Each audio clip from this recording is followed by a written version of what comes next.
Today, actually, I'll go across several ayahs in the Quran that share a specific term, and the term is Jahiliyah.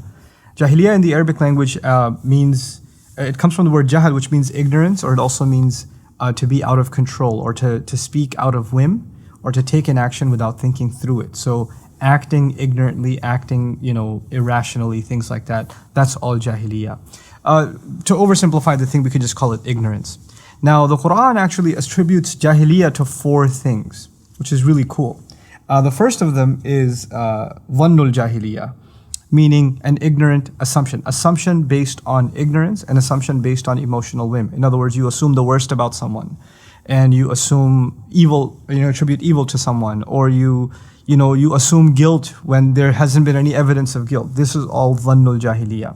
Dhannul Jahiliyah also includes things like, Allah is doing this, but He's probably just punishing me, or He hates me, that's why He's doing this to me. Like, Dhannul Jahiliyah could be attributed to people, but it can also be attributed to Allah Himself, people having bad assumptions about Allah. That's the first of them.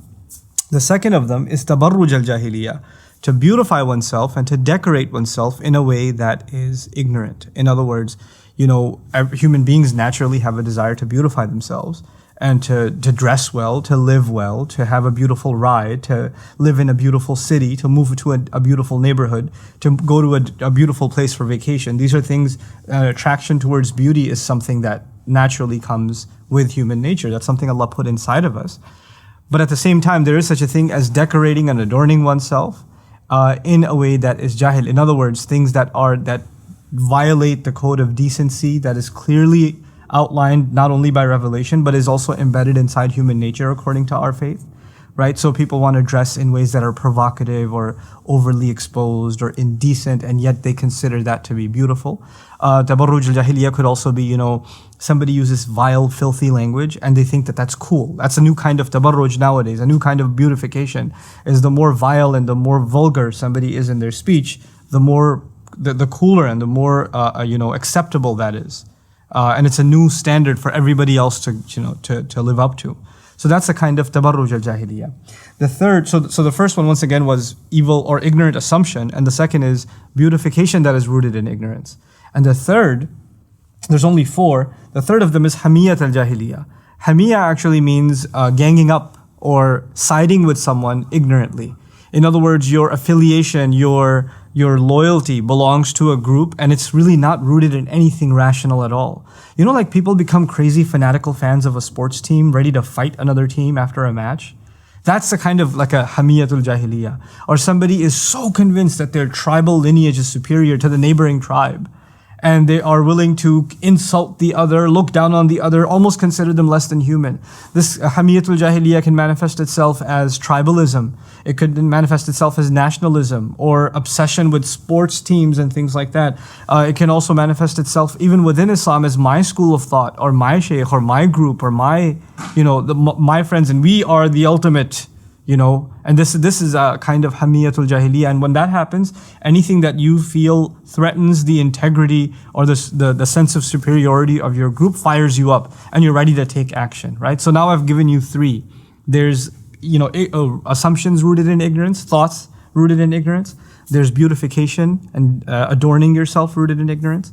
And then the third one is making or ganging up or making affiliations. Those affiliations themselves are rooted in ignorance. And finally, the last of them and the worst of it, hukmul jahiliyah.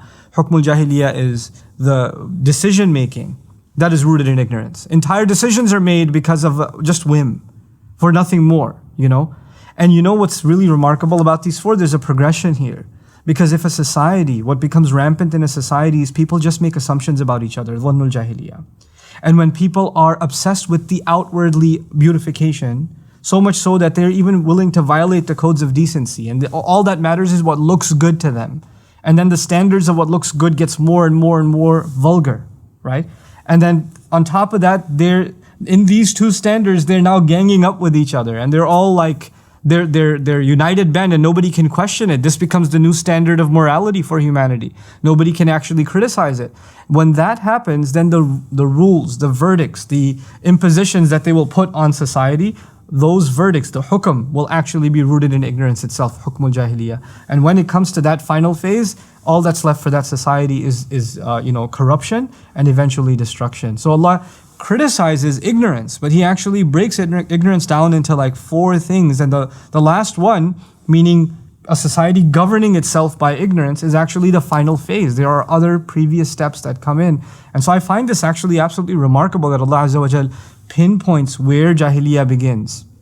What are the precursor steps before a society lays itself to ruin?